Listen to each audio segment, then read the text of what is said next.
Bienvenue dans notre vidéo. Aujourd'hui, nous allons explorer un sujet qui touche de nombreux croyants, l'importance de prier avant d'emménager dans une nouvelle maison. Que vous soyez en train de déménager pour des raisons personnelles, professionnelles ou spirituelles, il est crucial de prendre un moment pour se connecter avec Dieu. Dans cette animation chrétienne, nous allons découvrir pourquoi la prière peut transformer votre nouvelle maison en un véritable foyer de paix et de bénédiction. Restez avec nous et soyez vigilants, car chaque déménagement est une nouvelle aventure spirituelle. Je m'appelle Fred. J'appartiens au royaume des occultiques. J'utilise le destin des gens pour devenir riche. J'ai beaucoup de duplex dans des maisons partout en ville. Mes maisons ont été consacrées au diable.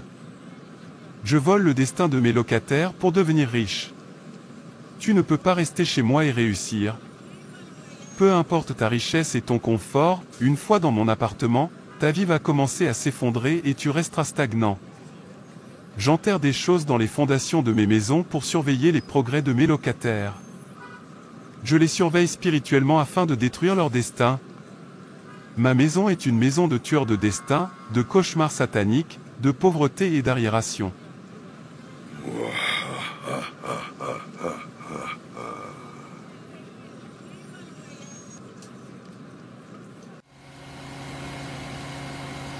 Comment vas-tu? Qu'y avait-il de si urgent pour que tu ne puisses pas attendre mon retour?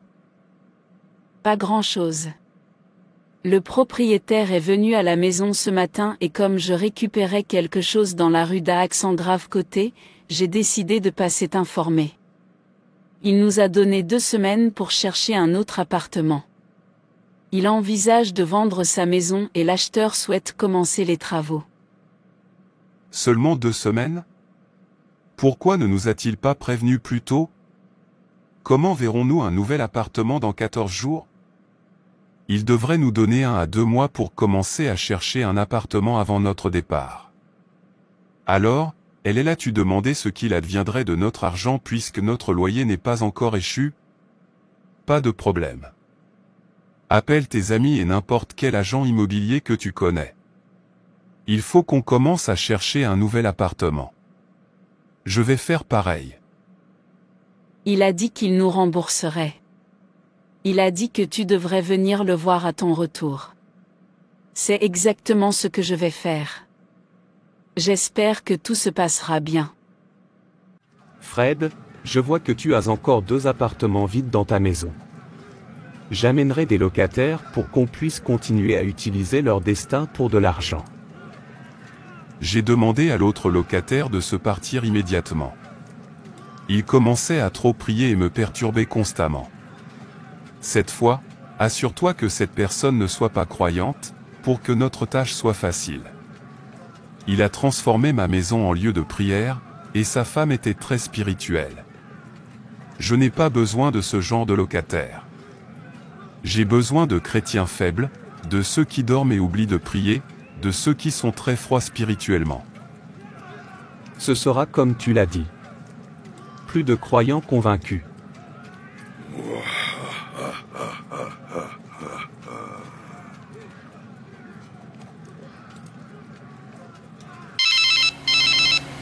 Bonjour Ruth, comment vas-tu?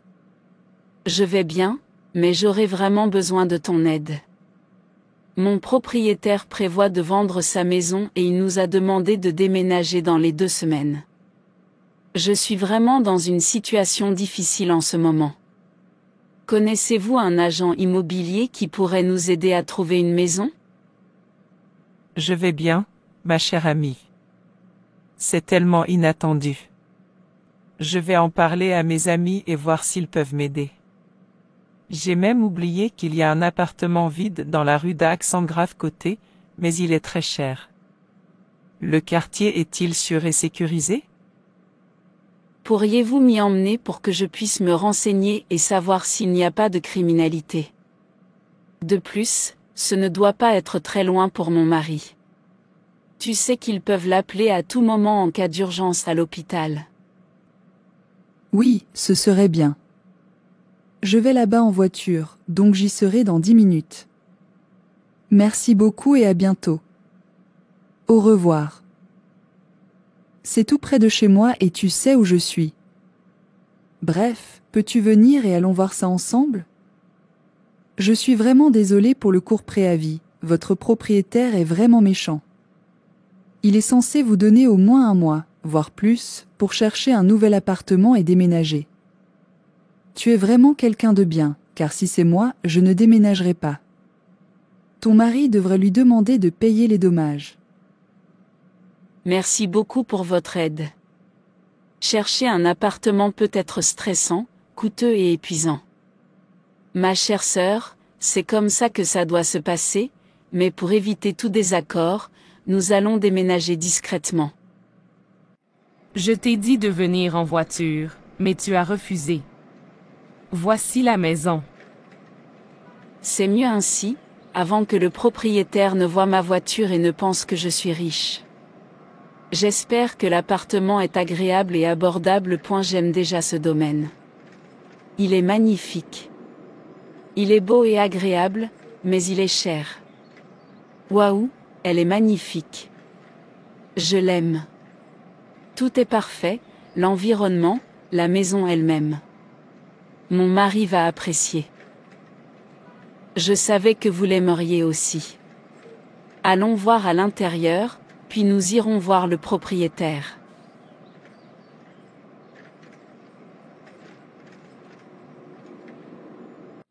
Bonjour madame. Comment allez-vous, vous et votre mari? J'espère que vous appréciez votre nouvel appartement. Nous allons bien, merci. Oui, monsieur. Merci beaucoup. Bonjour, docteur. J'ai une lettre pour vous de la part du conseil d'administration de l'hôpital. Le président m'a demandé de vous remettre ceci. Bonjour Lizzie. Veuillez me le remettre. Je le lirai plus tard. Ils me suspendent pour une affaire dont je suis innocent.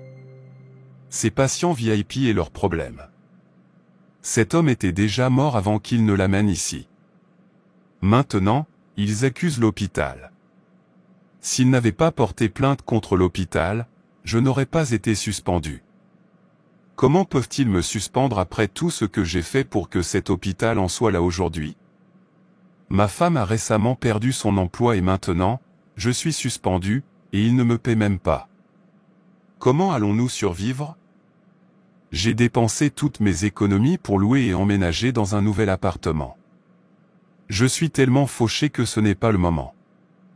J'aurais dû déménager avec mon ami quand il me l'a demandé. Il recherche même des médecins à l'étranger, mais le président m'a dit de ne pas déménager, qu'il me paierait bien.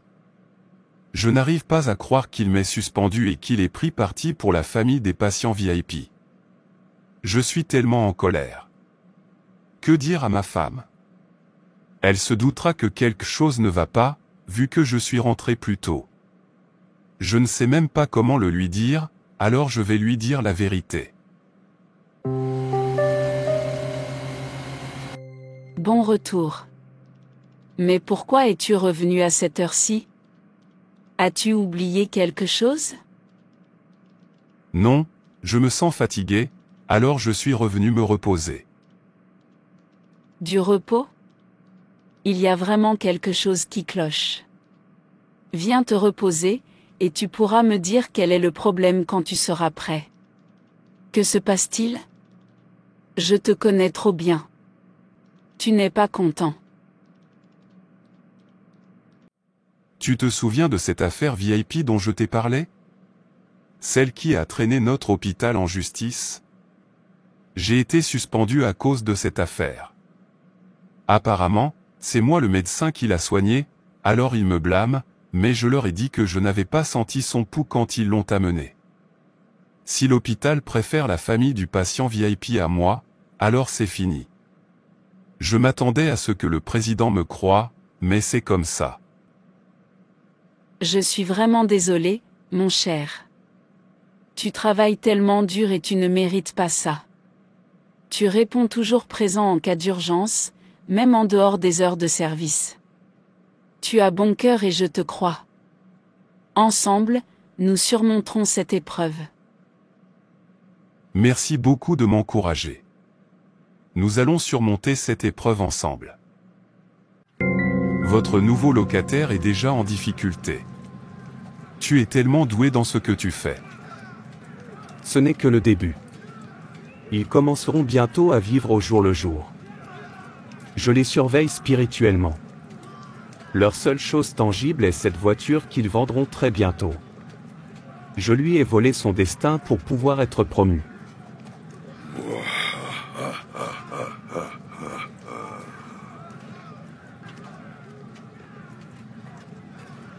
Je suis tellement inquiète.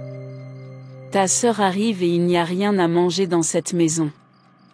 Tu n'as aucun ami que tu peux appeler pour nous aider. Dans quelques mois, notre loyer expire. Comment allons-nous payer ce monsieur? Ce propriétaire est très gentil. Il prend toujours de nos nouvelles. Il faut commencer maintenant et chercher de l'argent. C'est vraiment frustrant. Reste calme. Je crois qu'on me rappellera avant la fin de notre loyer, où je trouverai un nouvel emploi. Je suis bien qualifié. Je ne comprends toujours pas pourquoi tous les hôpitaux auxquels j'ai postulé n'ont pas encore répondu. Serait-ce le président qui me bloque? Et s'il ne vous rappelle pas? Notre loyer expire le mois prochain. Mon Dieu, il faut vraiment que Dieu nous aide. Il ne permettra pas qu'on soit au chômage d'ici là, mais si ça arrive, on devra vendre notre voiture. C'est tout ce qu'il nous reste. Calme-toi, s'il te plaît. Dave m'a promis de me prêter de l'argent. On va s'en sortir ensemble. Bonjour, ma chère sœur. Comment vont papa et maman? Ils me manquent terriblement. Ils vont bien et m'ont même envoyé leurs salutations. Alors, mon cher, comment ça va? Comment toi et ta femme survivez-vous sans travail? Maman m'a donné de la nourriture pour toi et ta femme. Nous remercions Dieu pour tout. Même si tout s'écroule, je ne peux que remercier Dieu pour la vie. Que Dieu la bénisse. Les mères sont les meilleures. Je l'appellerai plus tard. Bonjour, ma belle belle-sœur. Comment va tout le monde à la maison? Bonjour, Karen, et bienvenue. Tout le monde va bien. Papa et maman vous saluent. C'est vraiment gentil. On les appellera plus tard. Entrez. Je vous montre votre chambre. Comment s'est passée ta nuit? Super. En attendant, ta maison est magnifique. Mais j'ai vu quelque chose dans mon rêve la nuit dernière. Ça te dérange si je te le raconte? Mon frère, as-tu prié avant d'emménager dans cette maison? As-tu consacré cette maison à Dieu? Non, je ne pense pas. Nous étions dans une situation délicate, et c'était la première maison que nous avons vue. Tout était en ordre, alors nous y avons emménagé. Vous auriez dû inviter votre pasteur à consacrer cette maison à Dieu. Les fondations de cette maison ne sont pas solides. Dans mon rêve, j'ai vu que cette maison était en problème. Vraiment? Je ne te comprends pas. Voyez-vous, quand on loue une maison ou un appartement, il faut être très vigilant pour ne pas se retrouver dans une maison qui n'a jamais connu le succès. Une maison peut être belle et bien agencée, mais elle devient une malédiction si elle ne laisse aucune trace de bonheur dans la vie de ses occupants. C'est pourquoi, avant de louer un appartement, il est important de demander au Saint-Esprit de vous guider, et non de vous fier à votre instinct. Parfois, on ne sait pas si une maison est bonne ou mauvaise en regardant simplement sa structure, ses toilettes, sa chambre ou son environnement. C'est bien plus que cela. La Bible dit que le cœur de l'homme est désespérément mauvais. On ne sait pas avec quoi les gens posent les fondations de leur maison. Si les fondations sont détruites, que peut faire le juste? Pour ne pas être victime de la méchanceté des hommes, il faut prier. La prière est la clé. L'esprit de discernement vous protégera des calamités et des tragédies futures. La Bible dit que ceux qui connaissent leur Dieu seront forts et accompliront des exploits. Je veux que tu réfléchisses à nouveau. Quand ta femme a-t-elle perdu son emploi? Quand t'es-tu retrouvé sans emploi à cause de la suspension? Tout s'est-il produit après ton arrivée ici? Tout est devenu stagnant dans ta vie. Réfléchis et prépare-toi à prier. Ce que tu dis est vrai. On a presque tout vendu dans cette maison, on vit au jour le jour. On ne sait même pas d'où viendra notre prochain repas. L'autre jour, mon voisin m'a dit que sa situation s'était dégradée depuis qu'il avait emménagé dans cette cité. Son histoire était très similaire à la mienne. Je dois commencer à prier. Vois-tu, parle-en à ta femme.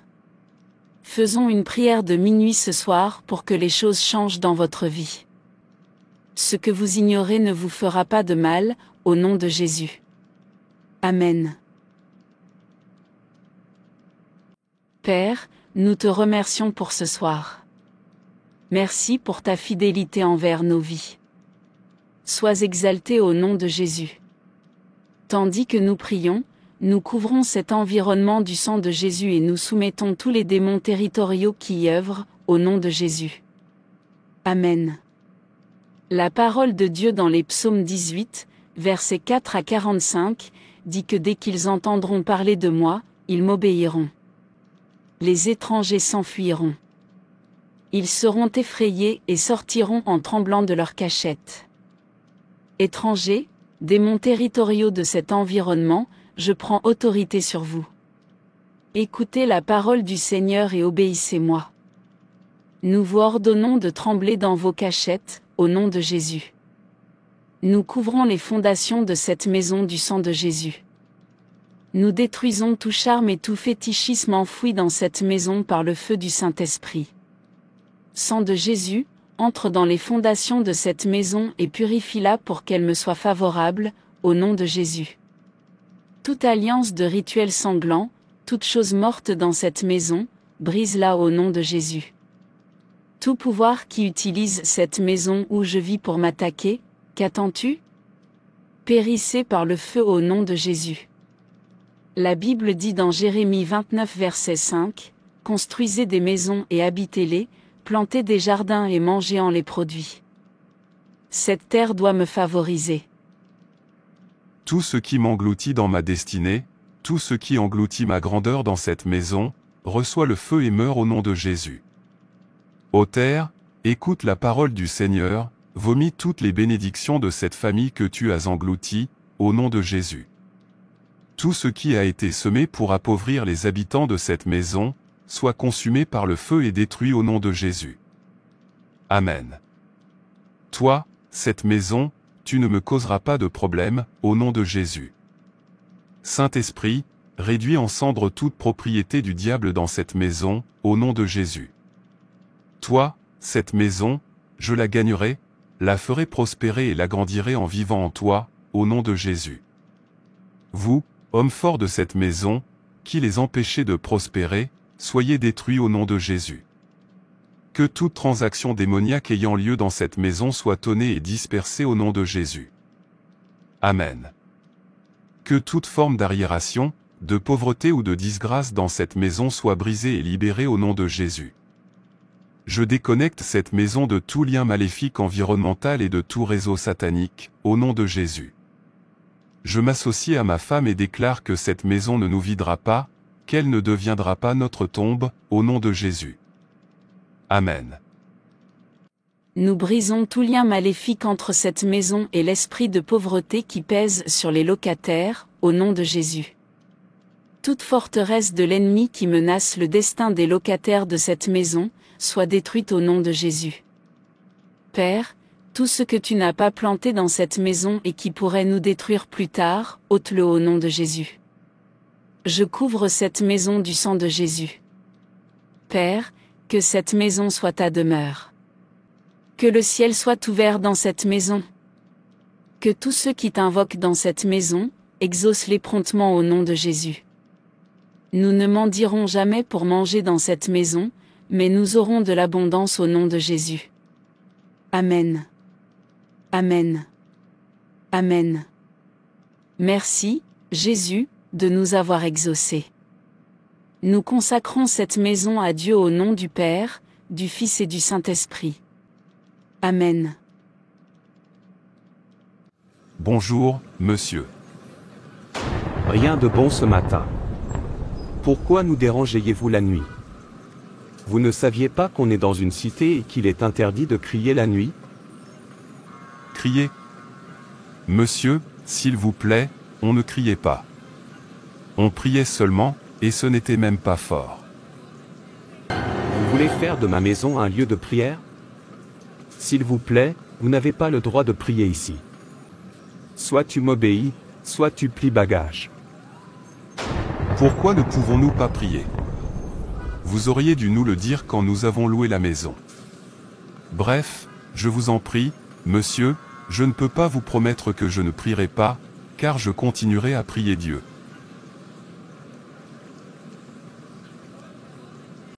Ces locataires stupides me font vraiment souffrir.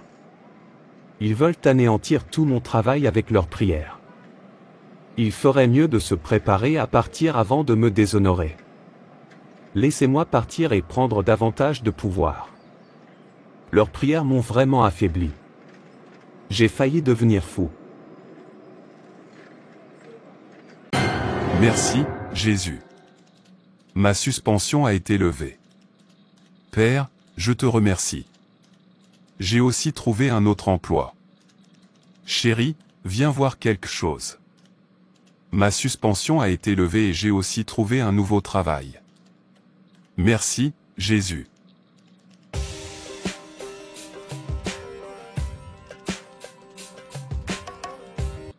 Alors, lequel choisiras-tu? Le nouveau poste. Mieux vaut repartir de zéro que de continuer avec ceux qui ne m'ont pas cru au moment crucial. Je soutiens ta décision, quelle qu'elle soit. Je suis tellement heureuse pour toi. Félicitations, mon cher mari. En conclusion, prier avant d'emménager dans une nouvelle maison n'est pas seulement une tradition, mais une étape essentielle pour établir un environnement spirituel sain. En confiant votre nouveau foyer à Dieu, vous invitez sa paix, sa protection et ses bénédictions dans chaque coin de votre maison. N'oubliez pas que chaque déménagement est une opportunité de renouvellement et de croissance spirituelle. Alors, prenez le temps de prier, de méditer et de vous préparer à accueillir cette nouvelle étape de votre vie. Merci de nous avoir rejoints aujourd'hui, et n'oubliez pas de partager cette vidéo avec ceux qui pourraient en bénéficier. Que Dieu vous bénisse dans votre nouveau foyer.